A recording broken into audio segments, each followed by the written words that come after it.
हवाई जहाज में करवा चौथ।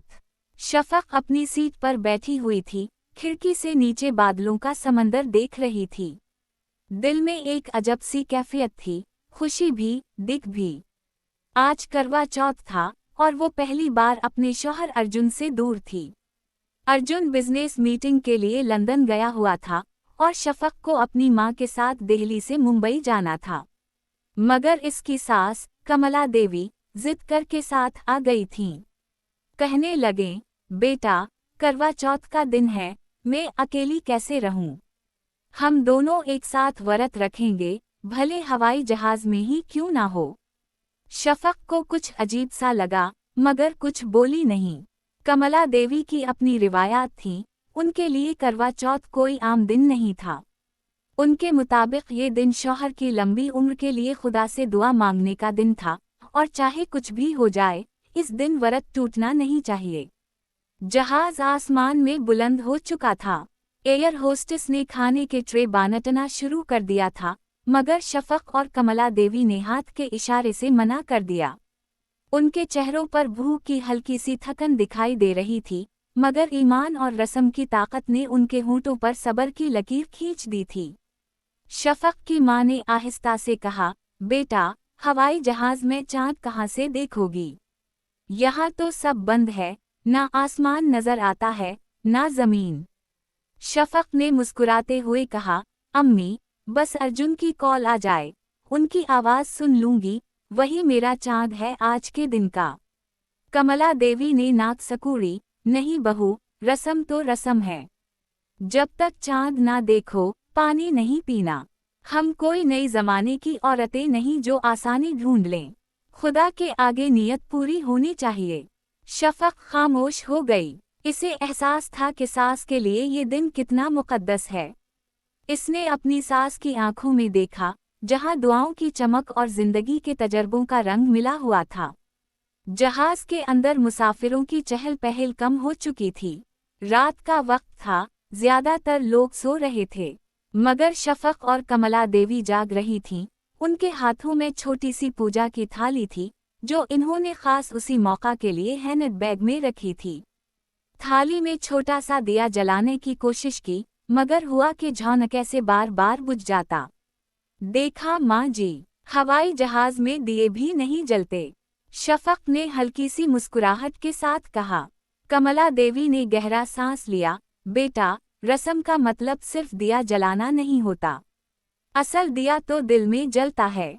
ये सुनकर शफक के दिल में जैसे एक सुकून उतर आया। इसने खिड़की के बाहर झांका।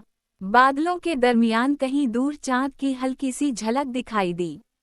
शायद वो इसका वहम था, मगर इस लम्हे उसे लगा कि खुदा ने उसकी दुआ सुन ली है। उसी वक्त अर्जुन का मैसेज आया, मेरी चांद जी, मैं भी तुम्हें देख रहा हूँ। यहाँ लंदन में चांद निकला है, तुम भी अपना व्रत खोल लो। शफक की आंखों में नमी आ गई। इसने सास की तरफ देखा और कहा, माँ जी, अर्जुन का पैगाम आया है। चांद निकल आया। कमला देवी ने आसमान की तरफ देखा, जैसे बादलों के पार वाकई चांद देख रही हूँ। इन्होंने थाली उठाई, अपने हाथ जोड़े और दुआ मांगी। शफक ने भी वैसा ही किया। फिर दोनों ने पानी के चंद घूंट लिए। कमला देवी ने मुस्कुराते हुए कहा, देखा बहू, खुदा ने हवाई जहाज में भी हमें चांद दिखा दिया। अगर नीयत सच्ची हो, तो कोई आसमान रास्ता नहीं रोक सकता। शफक ने अपनी सास के कदमों को छुआ। माँ जी, आज समझ आई कि रस्म दिल से निभाई जाए तो इसका मतलब कुछ और ही होता है। कमला देवी ने बहू के सर पर हाथ रखा, बस यही तो चाहती थी मैं, तुम रस्म को बूझ नहीं, भरोसा समझो।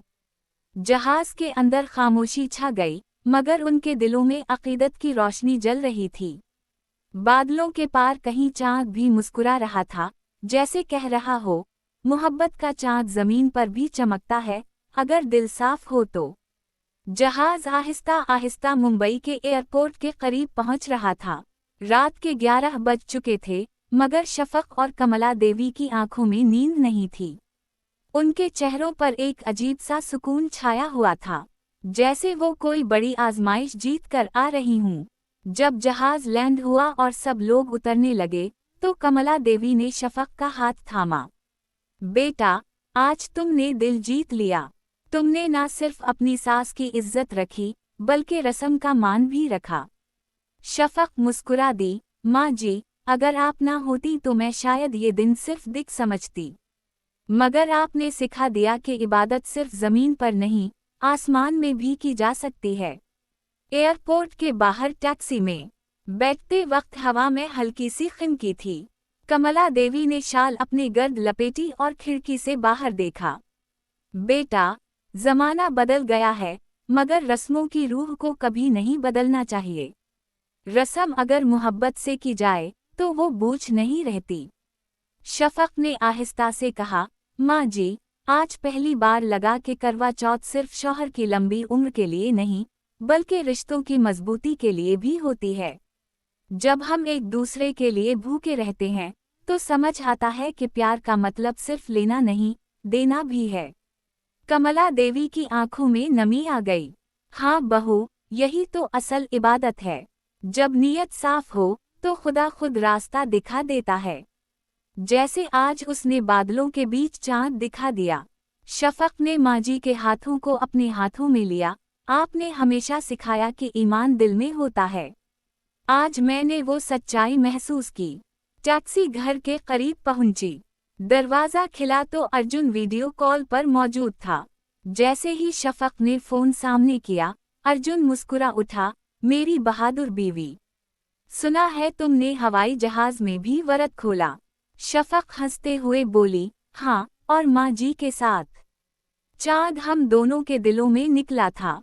कमला देवी ने मुस्कुरा कर कहा, बस बेटा, दुआ करो कि तुम दोनों की जिंदगी हमेशा उसी तरह चमकती रहे जैसे आज का चाँद। अर्जुन ने मोहब्बत से कहा, आप दोनों मेरी ताकत हैं। माँ की दुआ और शफक की वफा, दोनों मेरी जिंदगी के दो चाँद हैं। शफक की आंखों में खुशी के आंसू झलकने लगे। वो आसमान की तरफ देखने लगी। चाँद साफ और रोशन था, जैसे उसने खुद उनके ईमान का जवाब दिया हो। कमला देवी ने सरगोशी में कहा, बेटा, याद रखना, रस्मों की असल ताकत उनके पीछे छपी नीयत में है। अगर दिल में मोहब्बत हो, तो हर सफ़र इबादत बन जाता है। शफक ने सर झुकाकर कहा, जी माँ जी, आज ये बात दिल में हमेशा के लिए उतर गई। रात गहरी हो चुकी थी, मगर घर के आंगन में जैसे रोशनी फैल गई हो। चांदनी में माँ और बहू के चेहरे दमक रहे थे, और दोनों के दिलों में एक ही एहसास था, मोहब्बत और अकीदत की जीत। कहानी खत्म हुई, मगर उनकी याद में वो लम्हा हमेशा जिंदा रहा जब बादलों के पार चांद ने दो दिलों को एक दुआ में जोड़ दिया।